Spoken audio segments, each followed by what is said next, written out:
BJP के तेज तर्रार प्रवक्ता doctor Sumit Patra ने कहा, हाथ में पकड़ने से संविधान नहीं बचता है। कांग्रेस ने देश में आपातकाल लगाया था, देखिए। मैं पीछे बैठा हुआ था, मैं भी देख रहा था आश्चर्य से कि कांग्रेस के सारे लोग तो भाग रहे हैं, मगर समाजवादी पार्टी के लोग सब बैठे हुए हैं। राहुल गांधी बगल में बैठे हुए हैं और ठीक उनके बगल में अखिलेश यादव बैठे हुए हैं, बीच में टीआर बालू बैठे हुए हैं। राहुल गांधी जी को मैं देख रहा था, राहुल गांधी जी उठे या ना उठे, चिल्लाएं या ना चिल्लाएं, वो एक बार अखिलेश जी को देखे, एक बार अपने लोगों को देखे। सारे लोग उनके खड़े होकर चिल्ला रहे हैं, वो उनको देखे, फिर अखिलेश जी को देखे, फिर टीआर बालू जी उनके बगल में ही है।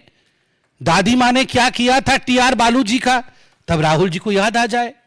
फिर पीछे देखे तो टीएमसी वाले नजर आए, समाजवादी पार्टी वाले नजर आए। राहुल जी कभी खड़े होने की कोशिश करे, फिर दबा के अपने आप को बैठ जाएं।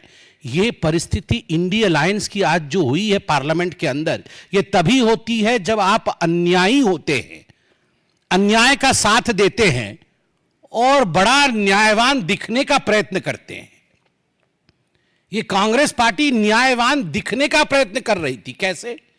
संविधान की प्रति खरीद के लाकर हाथ में पकड़ रही थी और संविधान बचाओ के नारे लगा रही थी। राहुल जी, संविधान की प्रति खरीद के लाके हाथ में पकड़ने से संविधान नहीं बचता है। संविधान के प्रति हृदय में सम्मान होने से संविधान बचता है। संविधान के बेसिक स्ट्रक्चर को छोड़ा जा सकता है, ये पहली बार इंदिरा गांधी जी ने कहा था और ये 42nd अमेंडमेंट में रिफ्लेक्ट करता था। जो लोग भारत के संविधान को हाथ में पकड़ करके कल शपथ ले रहे थे और संविधान बचाओ के नारे लगा रहे थे, आज वो असमंजस में दिख रहे थे। जब समाजवादी पार्टी के लोग उनका साथ नहीं दे रहे थे, टीएमसी के कार्यकर्ता और सांसद उनका साथ नहीं दे रहे थे, ये परिस्थिति आज सदन के अंदर देखने वाली थी।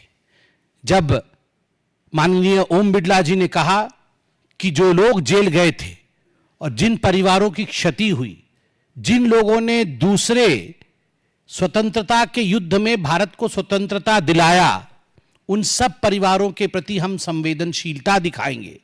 उनके लिए 2 मिनट के लिए मौन रखते हुए खड़े होंगे और उनके लिए प्रार्थना करेंगे। तो आप देखिए, कांग्रेस के लोग, कांग्रेस के सदस्य जो लगभग वेल तक आ गए थे, वो तभी भी हुड़दंग मचा रहे थे, चिल्ला रहे थे, नारेबाजी कर रहे थे, मगर समाजवादी पार्टी के लोग खड़े थे, टीएमसी के लोग शांति से खड़े थे, डीएमके के लोग खड़े थे।